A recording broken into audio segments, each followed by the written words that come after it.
So now the sevenfold epoch fractal and its culmination. And thank you for bearing with me. My sense is I need to do the whole thing, or else we will be here for 10 hours. And this is that one window where we're going to try and capture this story together. So red, when we talk about red, we are suggesting that this epochal journey represents the originating point, the originating covenant, and the impulse of the epoch. So where will we take this? Well, I just suggested that each of the color cannot just be identified with one cultural phenomena or one civilization or one leader or one esoteric teacher. Rather, it's a fractal that appears through time. I will suggest, though, that there is something for us to learn from the ancient Egyptian culture. There's a lot that could be said about the ancient Egyptian culture, which is not the purpose of this conversation. The context about the Egyptian culture, ancient Egyptian culture, is to embrace the notion that when you study ancient art and the artifacts, and you let yourself get immersed by the nature of the very ancient Egyptian culture, the salient feature that you begin to feel is that you are in the presence of a purposeful culture. Whatever was done initially before the degenerative trace that appeared later in the ancestral ancient Egyptian idea, it was a culture that worshipped its point of origin outside the planet in the sun. And that's a controversial or contrarian point of view, that how could it be, or could it be that the origin of that great culture was not planetary but actually migrated to the planet. Whether you accept that or not is not the point we're asserting now. We are proposing to think about red as an influence where there is a complete and total adhesion to purpose. Whereas later in the different color in the epoch, there is going to be a lot of divergence, and you can go and experiment this and experiment with something else. At this point, the range is narrower. There is showing up for life inside a paradigm that's already etched in terms of its purpose and focus. So when you begin to contemplate that, it's natural to ask, so what is the purpose of this epoch? Because we're codifying that what red represents in that is the originating impulse, a covenant of the epoch. And the epoch in this is a word we use to represent a period of time that represents a certain developmental program, an initiatory development program. Yes, there is fantastical traces by several esoteric teachers about previous epochs and about previous times. Our business right now is this epoch. And we assert that and invite the contemplation that the purpose of this epoch was to support and initiate human life to the journey of becoming fully human in the planetary sense, and then journeying step by step to be initiated into universal life. And that is the purpose of the epoch. The purpose of the epoch is to provide the range of influences and energetic and mental and spiritual impulses for the human to make the journey to the fuller realization of universal life, of which we have only a beginning idea of, because we are sensing and describing this story more in the sense of we are in the beginning of 1,000 years emancipation of universalis life. That is, if we don't blow up this sacred and specially cared for ecology that supports life. So if red is the instigatory, originating influence and covenant, orange, as we said, is the place where nourishment and support and expansion of the nascent arising shows up, and some of it begins in, again, prehistoric areas and times and can be traced there. And then it appears, the orange fractal appears time and again throughout the epoch. Especially the orange makes itself known when a city-state grows into a larger and larger civilization, which is why there is something about Rome, all the way from initially the city of Rome into the Roman Empire, that represents, with all its barbarous nature and the scars that it left in the collective human experience, there is also the grandeur of Rome in terms of the infrastructure and the way of expanding an idea. And some of the early foundations that will later appear in the epoch, they can be all the way traced to the Roman culture. It also proves that what I'm painting here is not a linear chronological line, because I'm about to bring up some names and mention in the other colors some phenomena natures and the rise and fall of civilizations that were even before Rome. Because you can also say that a later appearance of the fractal of Rome is in the British Empire. The British Empire became the largest empire ever, the empire where it used to be said that the sun never set because it was surrounded all over the planet.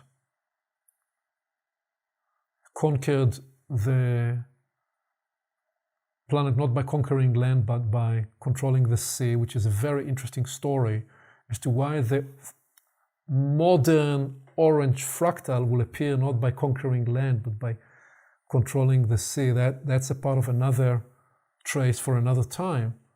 But that is the evidence of orange.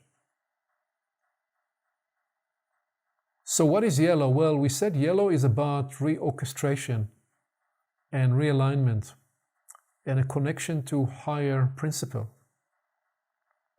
And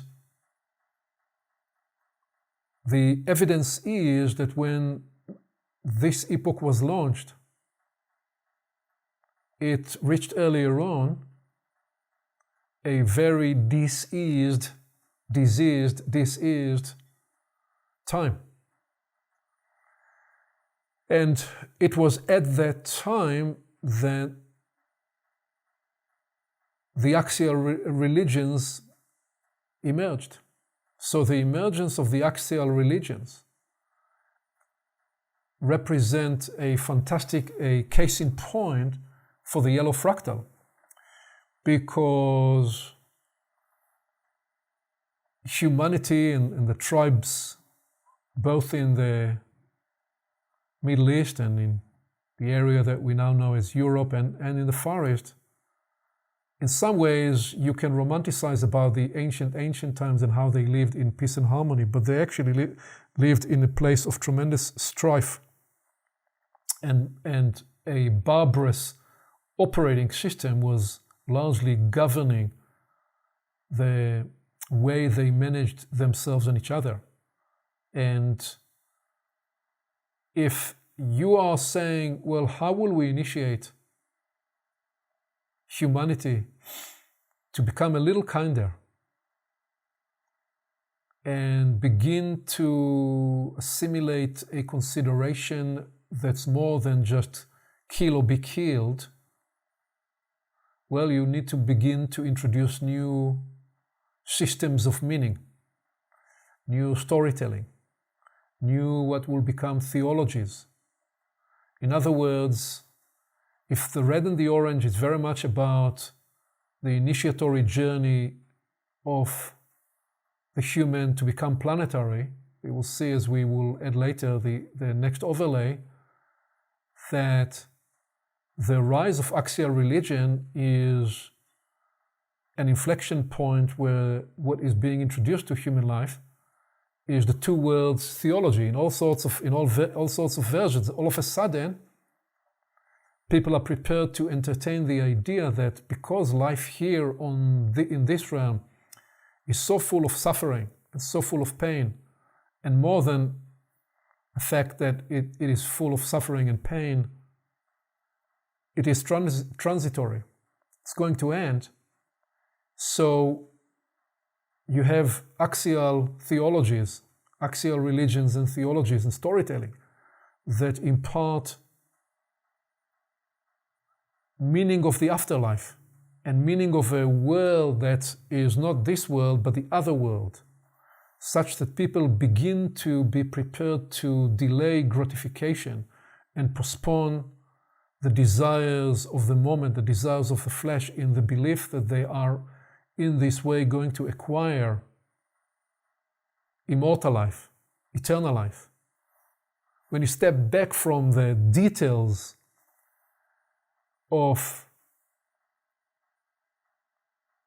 the Jewish and the Buddhist and the Christian and all the various, and the Islamic came later, all the various traditions, the Abrahamic religions and the religions in the West, when you step back from the specificity of these, there is always a promise that if we release ourselves from the capturing, arresting nature of the phenomena of life in the flesh, in the here and now, other realms, other states, other possibilities become available. In the East, very much described in the advanced states promised by the various practices and traditions. Once you are prepared to abandon the arresting, captivating nature of the world of phenomena and the sensory experience in the world of phenomena, in the West, very much promulgated through the study yourself to appreciate the universe. Want to learn about the stars, then the way to do so is to study man. This is what we will see later in the third line that we will bring here in terms of human response. But for now, we're codifying the axial religion here, and as a case in point for yellow, but you then see that the fractal of yellow reappears throughout the ages. The Protestant arising is a fractal of yellow reasserting itself. And so on and so forth, we see not just in the religious sense, but other systems that look to reorganize the human experience and retell the human experience around a central higher organizing principle. That's the yellow fractal. And the green, we said, is about regeneration and renewal and initiation and individuation. So we're highlighting here two natures of green. Elsewhere, we describe the line of individuation. So I will leave this for anybody to find on another portal's conversation. What we are describing here is that green, the impulse of green, the fractal of green, is whenever the journey, the humanity journey struggles, the blessing realms or the causing realms or the more than human realms will reappear with a new rejuvenating influence. Actually, it begins in the prehistoric time, in the ancient cultures, and then it works through the ages in all sorts of ways. One way it appears is through the rejuvenation of the body, the rejuvenation of the mind, and the rejuvenation of the senses and of the expression and the experience. And one way to sense that is right. So right from the beginning of time, when even back to the prehistoric ancient cultures, and certainly in the first Olympiads in the ancient Greek, the Hellenistic Olympiad experience, what is it they come to do? They come from the harshness of life to celebrate the achievement of the human body. Who is going to run faster? Who is going to throw to a larger distance?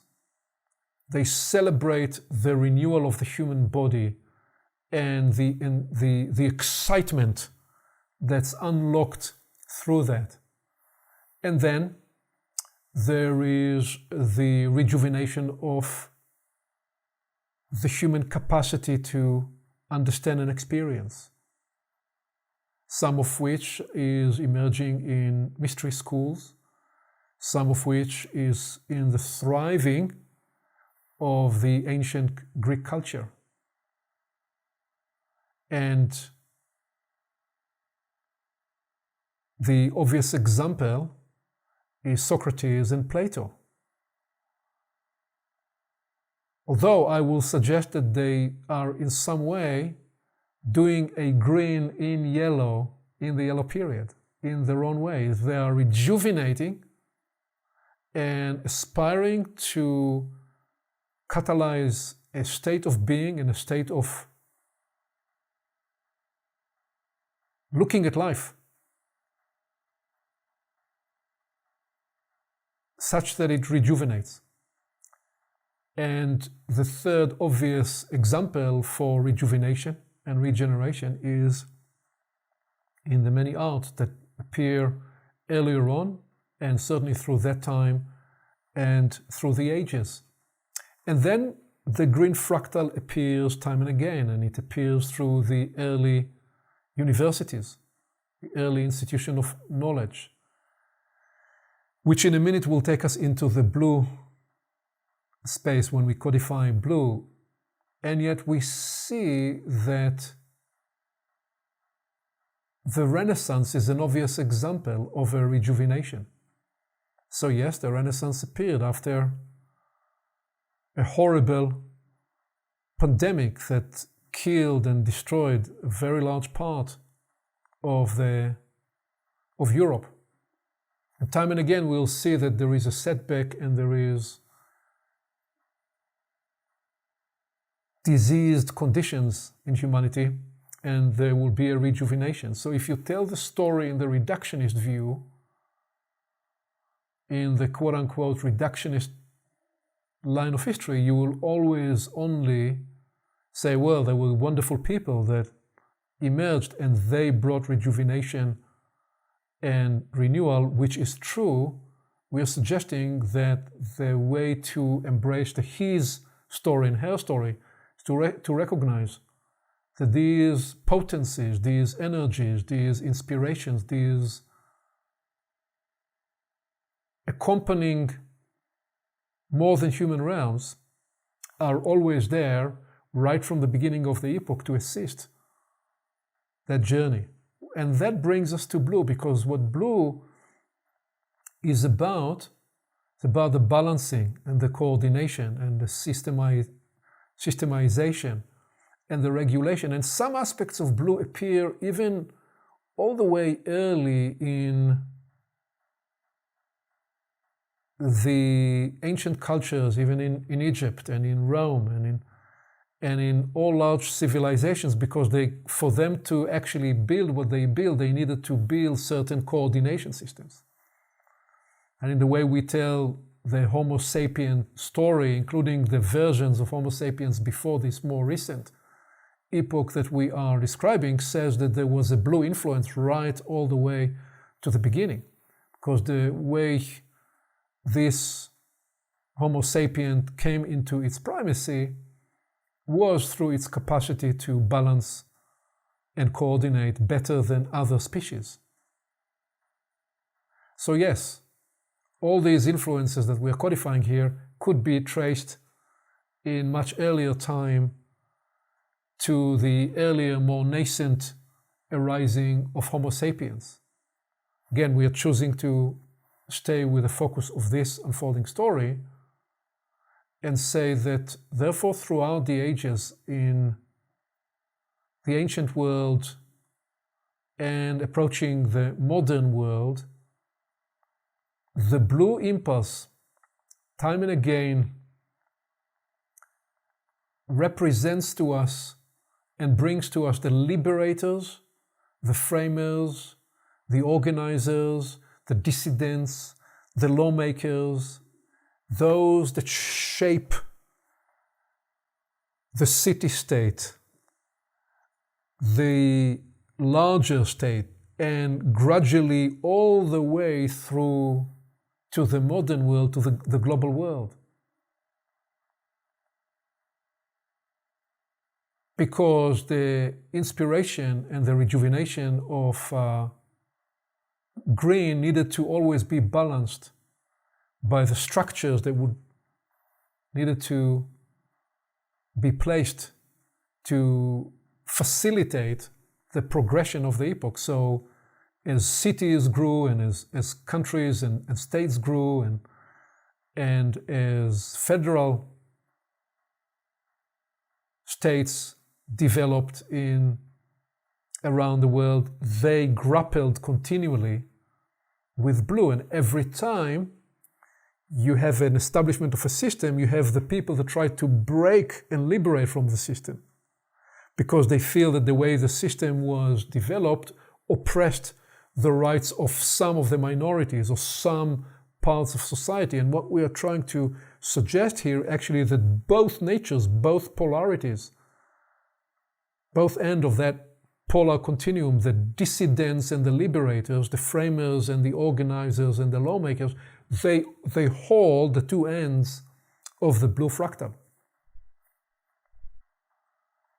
We will characterize certain other aspects of blue when we get to integrate the story, the third story here of knowledge, but we can see now that, well, if the rise of early universities in the 11th, 10th century and beyond represent the green impulse, the institutionalization of knowledge and the breaking and the fragmentation to different streams of knowledge in the many subdisciplines, that's the blue fractal working on the green fractal. If you like, systemizing, organizing that inspiration. And that leads us to the significance of the indigo fractal that represents integration, the capacity to integrate, the capacity to merge and transfer. And once again, there are aspects of indigo all the way back to ancient times, to Mesopotamian cultures and civilizations, and to the Romans as they traveled and conquered places, they needed to use certain indigo strategies, even though it was more orange than indigo, but had a tinge of indigo because they knew that if they wanted to conquer those far distant lands, they needed to do some integration to allow people to do some of what they love to do and choose their control points. And certainly the arising of cities, when cities emerged. So the reductionist economical view of history will tell the story that cities emerged because it was cost effective.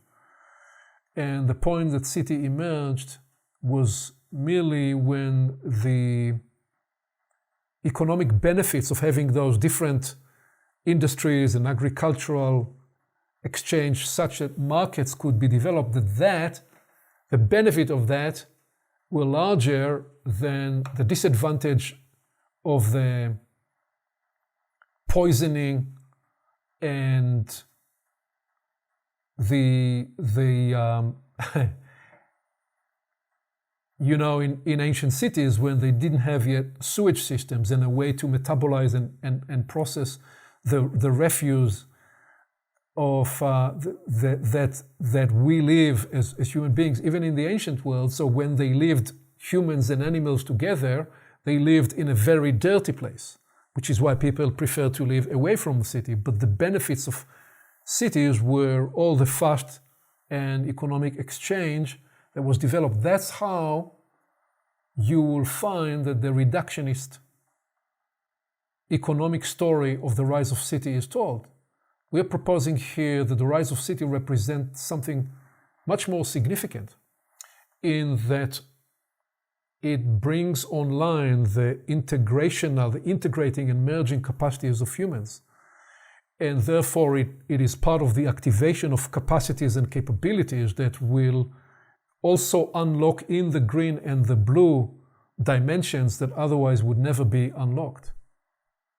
So when you track the historic manifestation in the visible, you talk about the integrators and the connectors of possibility, mergers and leaders.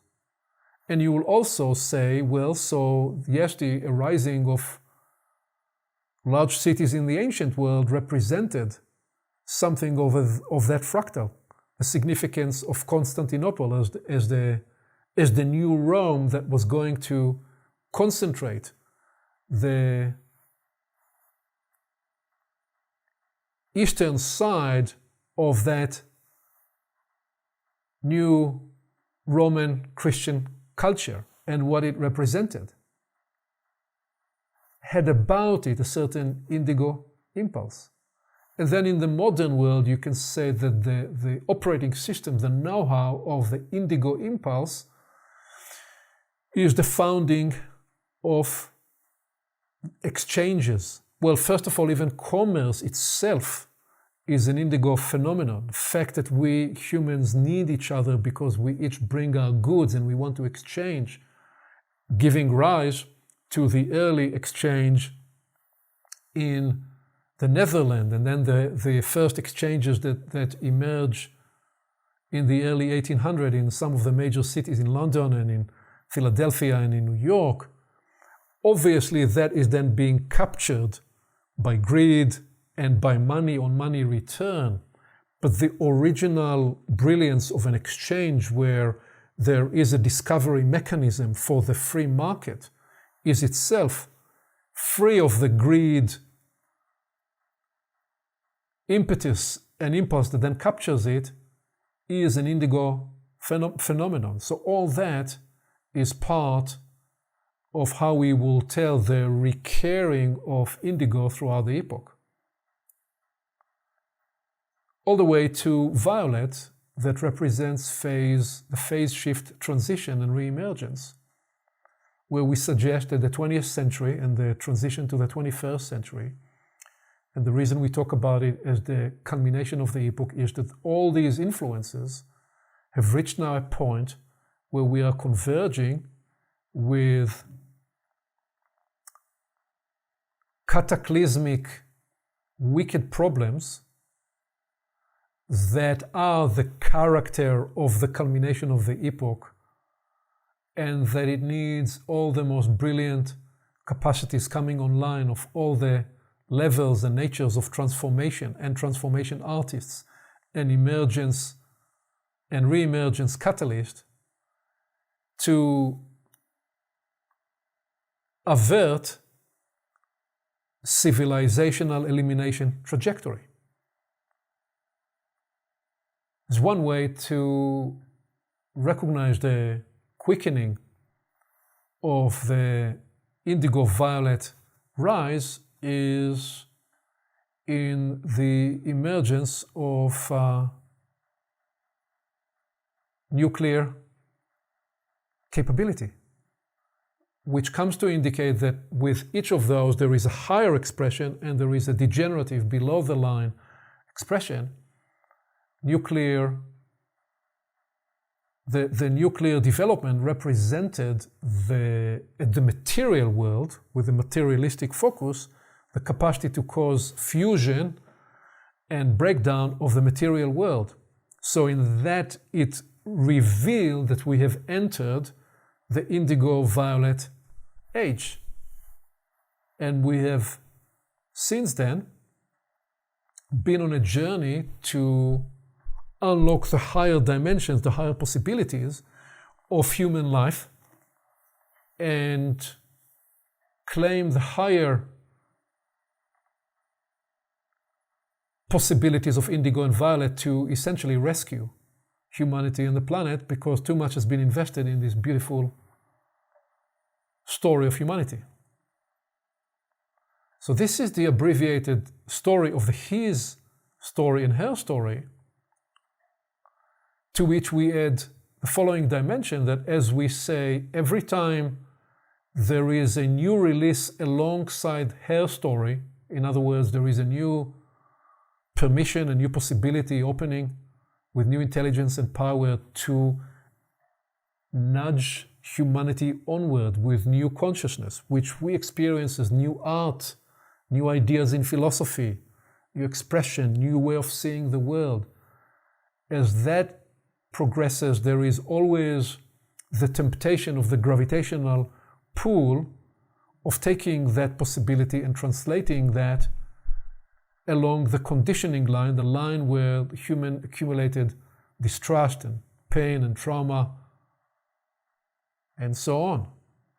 And we therefore suggested that we forever look through these lenses to invite that when we tell the story of the epoch, it's an invitation for us to enter this contemplative mindset where we endeavor to do both work, do the healing and liberation and shadow work and release work, to liberate the human from the arresting, limiting conditioning of the epoch, and join the evolutionary work to fly in formation, as I like to say, with the new capacities that are coming online for human life.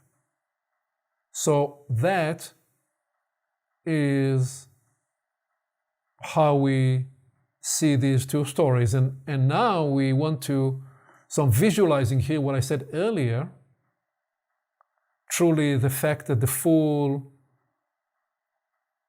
fractal of the sevenfold system appears inside each of the 7 colors. And now we're trying to bring into it the 3rd dimension, or you could say the 7th or the 9th dimension, but I'd call it 3rd dimension in terms of the his story, her story, and the initiatory developmental story of the human faculty, which is part of, I believe, the work of many transformational communities all over the world, because people are maybe speaking about this in other ways, in different ways, trying to sense and access the healing work, the liberation work, the evolutionary work that's part of this time and is made available for humans anywhere no longer limited to secret groups, but rather is available for any inquiring, seeking human. So now we're coming to try to tell that third dimension, the initiatory evolution of the human capacity and possibility. And I'm going to be very brief because that could take us a whole other journey, and we probably will come back to it. So the intent here is to simply codify this at the highest level by describing this first instigatory, initiatory phase that we described in red as Homo planetus. Can you, human, settle down inside your human body, the planetary body, and discover its natural alignment and natural capacity? And then can you let yourself be guided by the soul orchestration of the epoch and its capacities, which is the soul you are given as a human? And as you do so, can you then expand into the further liberation of the range of the Homo planetus by learning to listen to your instincts and intuition, and to facilitate all the faculties that will come online for you to support thriving planetary life, as families, as tribes, as civilizations. So we will find that in the human transfer of knowledge and know-how in red is described in the imbuing of the soul with the instructional brief of human life. Consider in an imaginary way Moses being trained in a mystery Egyptian school to then listen to his conscience about how he is seeing the Egyptian culture debasing itself and degrading itself in its dehumanizing enslavement.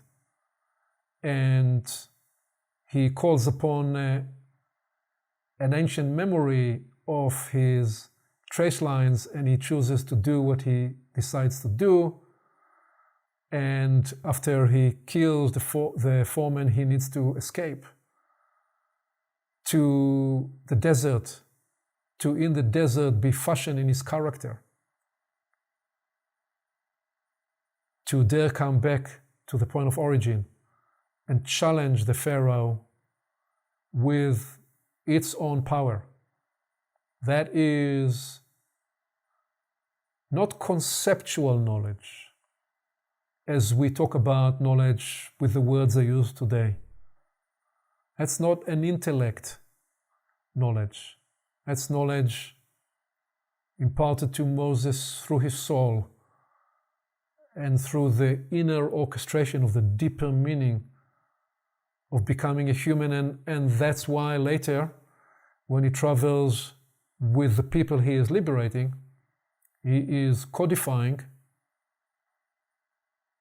in the presence of what he tells the people is the presence of the Lord God.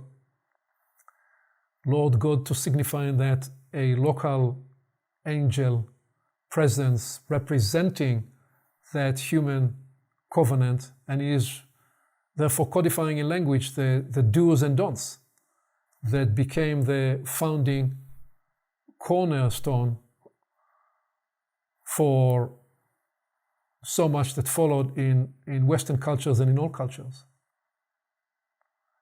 And you travel through time and you read in the Bible about prophets. And the prophets, it's not that they wake up in the morning and they say, well, shall we do this, shall we do that? They're guided by some nudge. Their intuition, their instincts are wired to the safety and the betterment of the tribe. They are receiving knowledge no longer like Moses in a direct transfer. They are nearby and are open to receive guidance, intuition, and such that they can guide the tribe that they are taking care of. But this is not just in the biblical sense with the Israelites, but appears in a variety of different ways throughout the world in shamanic teachers, also much later in time.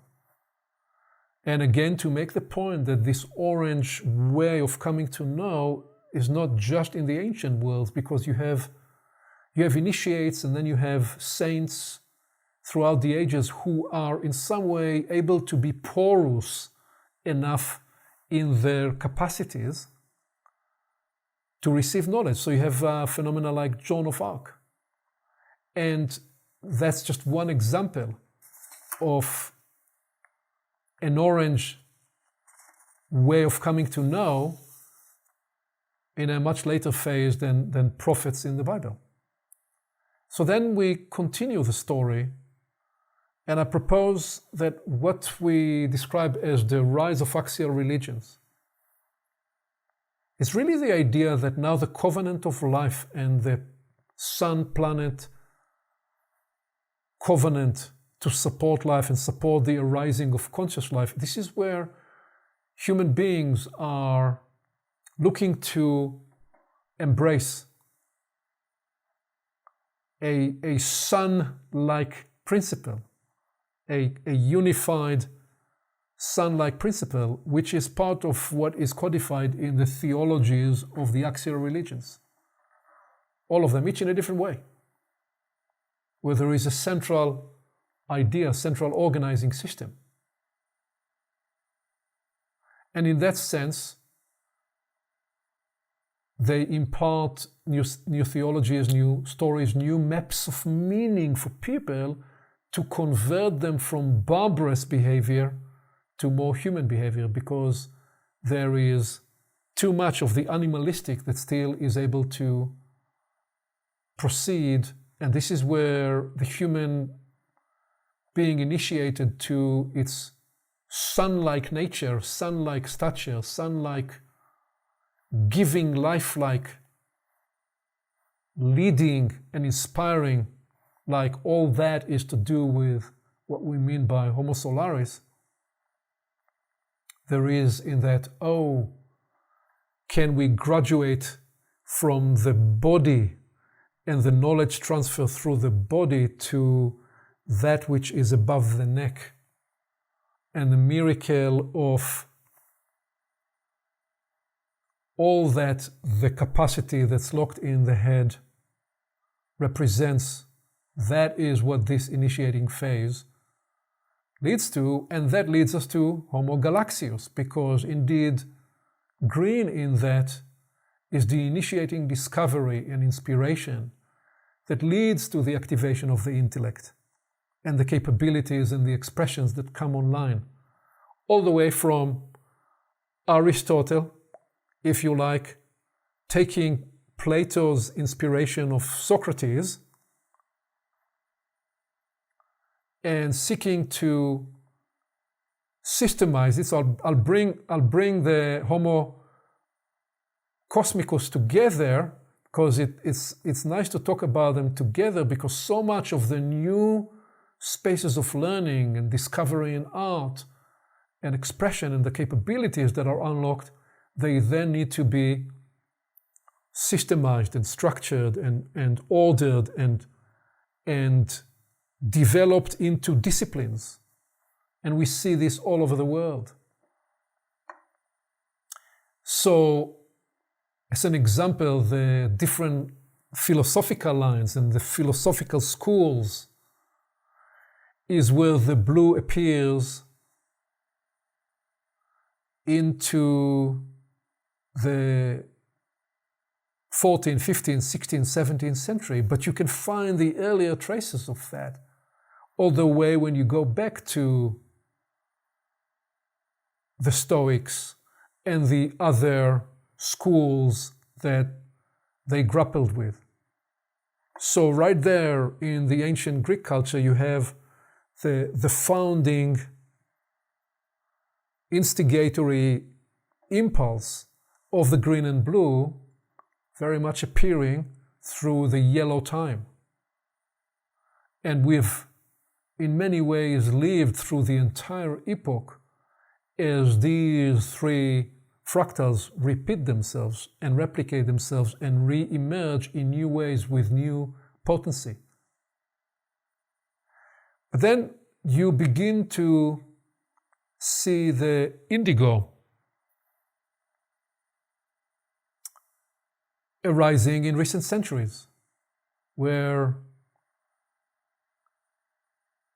after the 19th century that represented another release of the Homo Solaris impulse, very much translated in commerce and economics, and after the destruction of two devastating world wars, and recognizing that we were now becoming part of a global humanity because we became so connected, not just through commerce, that what we now needed to find is true initiating integrated universal embodiment, which is what humanity has been grappling with over the last 6 or 7 decades.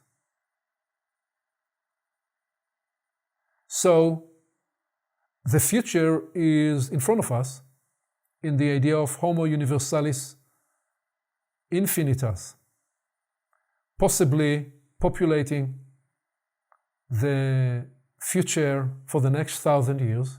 Again, if we don't blow this place up, bringing up to date all that's harvestable and useful from this epoch into a new epoch that is onsetting, and also releasing and letting go and hospicing, if you like, genuinely, carefully, with care and with honor, hospicing the part of the epoch that has no merit and has no validity or value into the new epoch that is onsetting now. So we suggested that the acquisition of knowledge, or the portal of knowledge that was associated with red, was perhaps the ancient Egyptian mystery school. We suggested that the prophets, the Joan of Arc, are just a case in point, a for instance, of orange way of coming to know, and that these did not use conceptual knowledge in the way we use it today. They were not so much based in the head and the intellect. They were based in knowledge that was emergent in the internal organs and the imagery that those would project, and that even when we talk about what we will later describe in green, even when we talk about Plato, and so we can today learn the language and the words used, but even that is incomplete because the words were experienced back then in the ancient world in a different way. They did not bring up so much a conceptual configuration of the mind. They brought a set of imageries and feelings and sentiments and imaginations, and it was about the state, the inner state of inner conductivity that facilitated this know-how. And we will naturally name the Buddha, Jesus, into this idea of codifying the entire human experience and meaning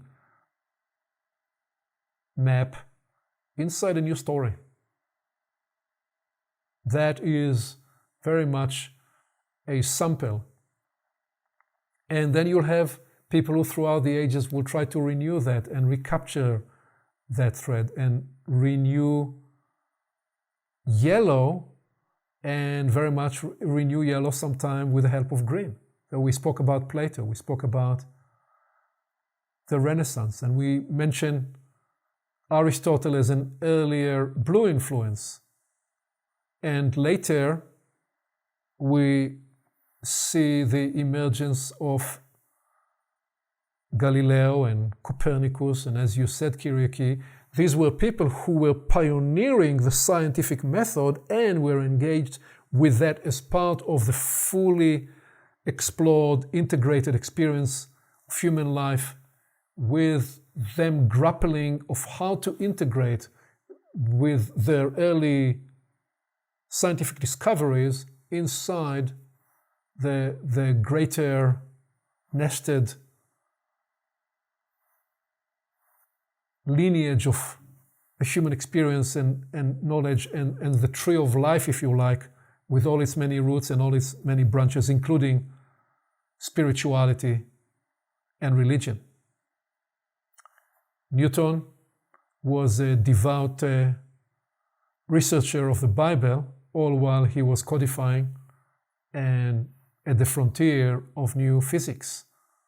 And then you have Kant, who was describing the world of phenomena and was trying to systemize it, and Hegel, in his way, framing and seeing the power of thought, the power of concept, and the power of word. And what you're seeing here are different experiences of humans trying to push now through the intellect, the codification of knowledge, and the more and more powerful the intellect becomes, alongside the choices and decisions made in other realms of life, into the 17th and the 18th century, we see the rise of the modernity project with all the wonderful advantages that it brought to us, and also with those 7 vectors that we described in the previous conversation, that disintegrated and separated between the capacity to measure with a telescope and the microscope the exterior world, privileging that form of knowledge over the interior knowledge, such that we now live into a phase that we are largely divorced and separated from our natural capacities to give birth to intuitive and spiritual knowledge inside the human system. So now we come to the 19th century and to the 20th century, and this pivotal transition period.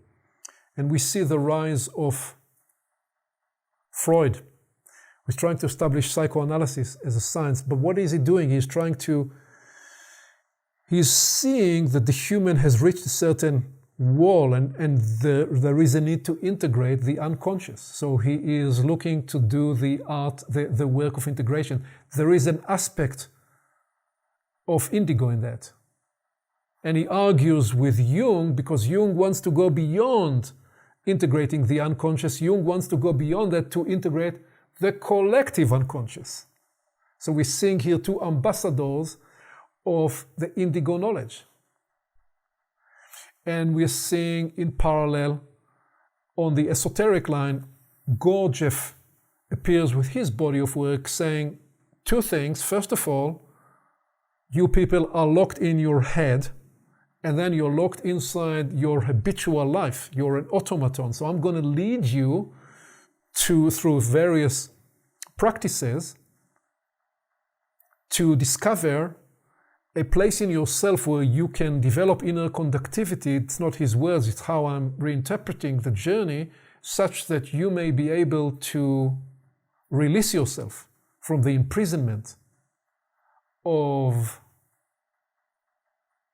those being locked in your head, in the intellect, and locked in your automatic habitual center, such that you are no longer human. You call yourself human, you even call yourself Homo sapiens, but you're not sapient at all. You're actually completely a slave of your habits and your desires.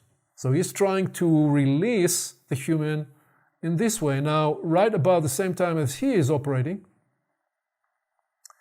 he finds in his greatest student, Ouspensky, somebody who is searching for the truth in a parallel way, and Ouspensky was searching to find that universal principle, universal codified principle, which is why he represents in his way the universalis impulse. And round about the same time, operating in a near place nearby, you have Rudolf Steiner, who is essentially saying, initiates throughout the ages aggregated to themselves a lot of the wrong occult influence. We described in one place occult to be a memory system, powered memory system, of what is attaching itself to the human experience. And he's saying we're going to need to create a new path. And he develops what he calls what becomes the anthroposophical path. And because he is developing this at the time of the scientific rise, he calls his path spiritual science. And he too, in his way, may be more acute than most anybody else, sensing that the human has reached a certain dead end and that there is a need to integrate new ways of seeing and perceiving the world. So he's setting himself up to reinterpret large of the esoteric history. But it doesn't end there, because alongside that you have people who are trying to reorganize all human knowledge. So you have Jean Gebser showing up and tracing and codifying the idea that we have entered an integral age. And you have adjacently Maslow, in his way, trying to codify the perennial human motivations and creates the Maslow pyramid. So that's an example of more popularized mainstream know-how to describe that we have entered a universalis age where we need to integrate the totality of the human experience. Curiously, in the later stage of his life, not necessarily published in the same and popularized in the same way, he's feeling that there is more than just self-actualization, and he begins to write about self-transcendence. So we're seeing a whole century here, a whole century and a half of pioneering minds and pioneering people driving that. And we then see throughout the later part of the 20th century, the great meta-theorists, Ken Wilber, for sure looking to integrate some of that knowledge, and other meta-theorists trying to describe in different systems the integration of all of that, the problem largely being that a lot of it is through the conceptual device, through building meta-theory maps, which are wonderfully supportive and assisting because they clarify so much. But we are now, as I showed the picture earlier on in the 5th episode, we have been in the epochal gym, mostly using our minds and words, and I'm also using the mind and words to describe this, but very much inviting that the human faculty to appreciate these realms need to somehow reintegrate the aspects that it can reintegrate from all of that which was before, and begin to give rise to new sense organs that are emerging through modernity, through postmodernity, to the new phases of evolution that are arising now. The different developmental maps that map these next stages of evolution. We are not going so much into the specificity of the steps, but rather appreciate them all in the context of what we describe as a Homo Universalis, which is the human experience that's ready to integrate and embrace all those different perspectives and more, including the interior spiritual portal and the latent capacities that awaited from the beginning of time to re-emerge as part of a whole person, Homo Universalis, development. So that's the epochal journey. And I had no idea how it was going to weave itself together, but somehow it did. And I appreciate very much your kindness and generosity in actually holding this space and conductive ecology between us to facilitate the narration of a story.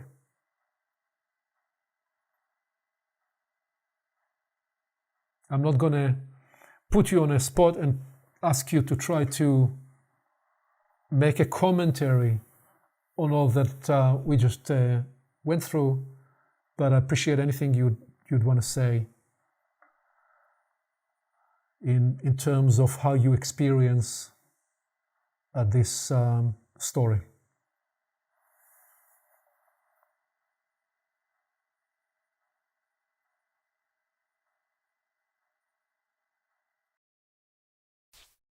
What a story.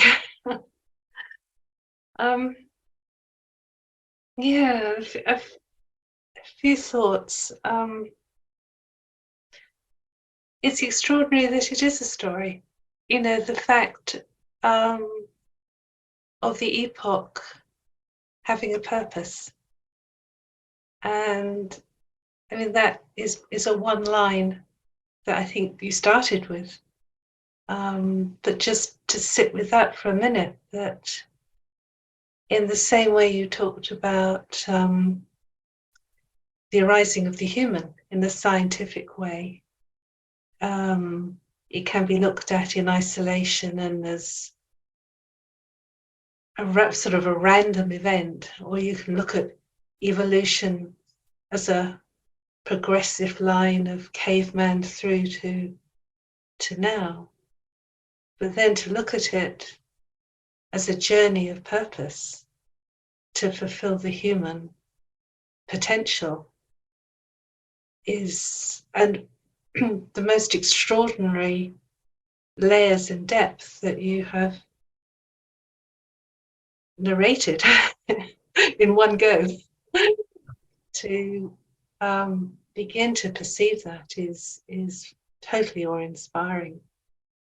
And towards the end, I was beginning to start to try to visualize it, to see how it can be filled out and opened up and explored. And it's almost like, as you talk about fractals within the fractals, it's almost like I was going back to the red again and thinking, this is the beginning. And it's like the vitamin of a whole way of thinking that has never ever, in my knowledge and mind, been put together in this way. I know most of the elements. I think most of us do who've been through a modern education. But the pattern and the weaving and the overlaying and the depth is extraordinary.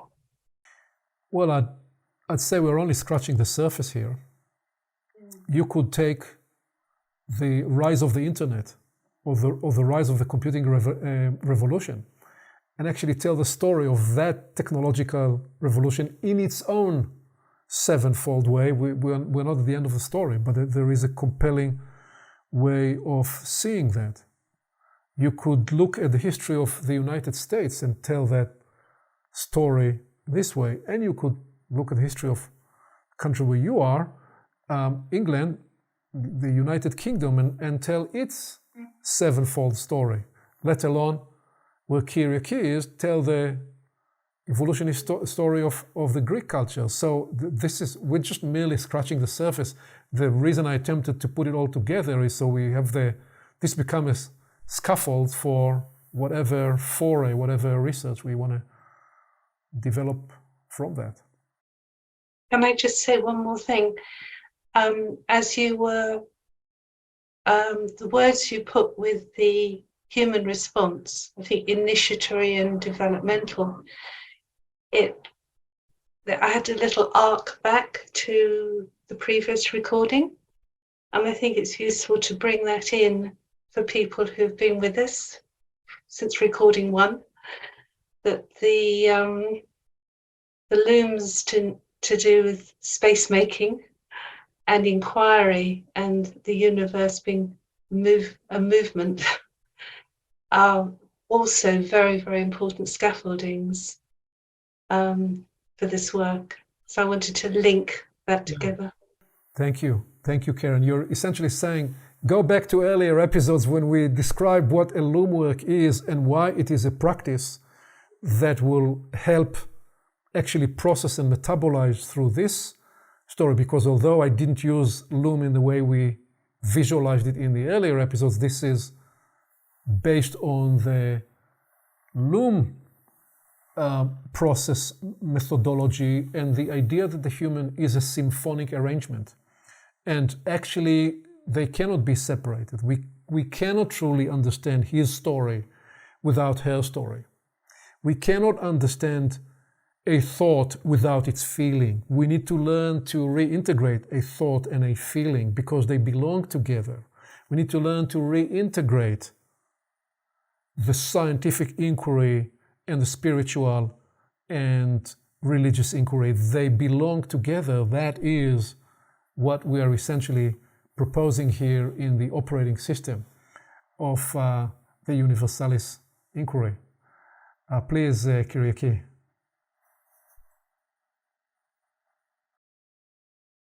Yeah, it's a colossal work. It's it could whole books could be written about each epoch.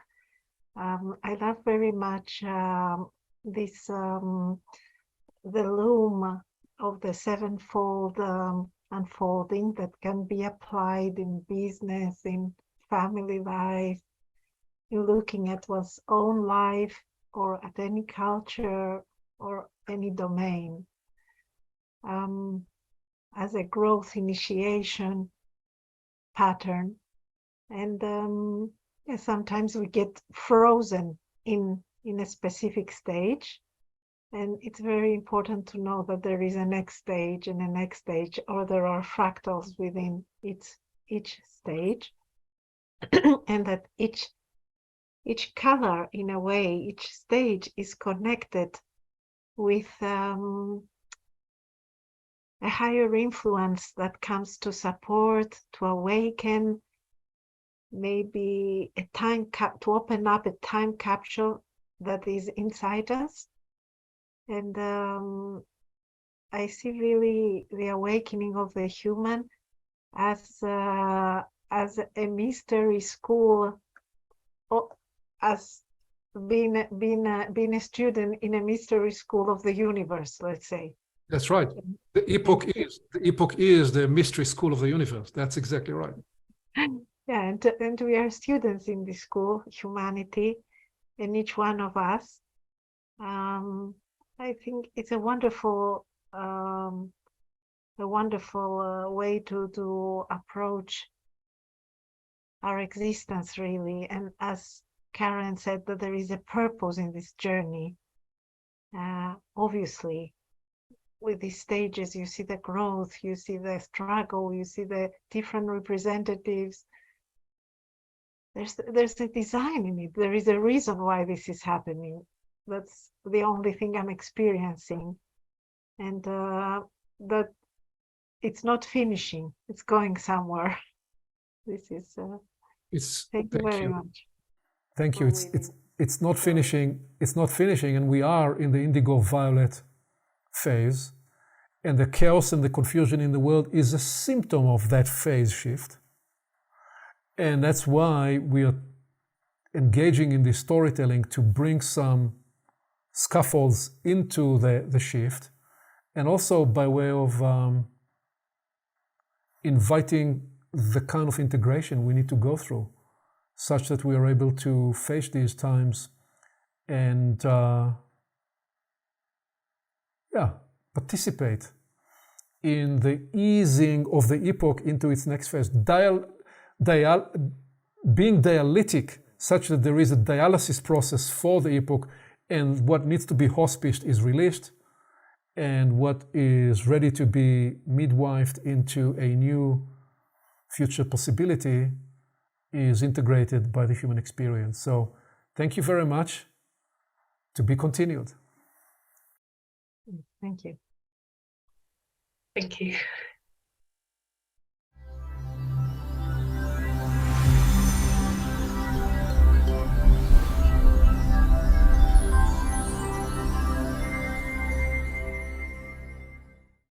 Along with our website at portalsofperception.org, Portals is also available on YouTube and on all podcast platforms, as well as social media. You can become an active member and join the conversation in community events. And you can help us get the word out by liking this content and by sharing it with your friends.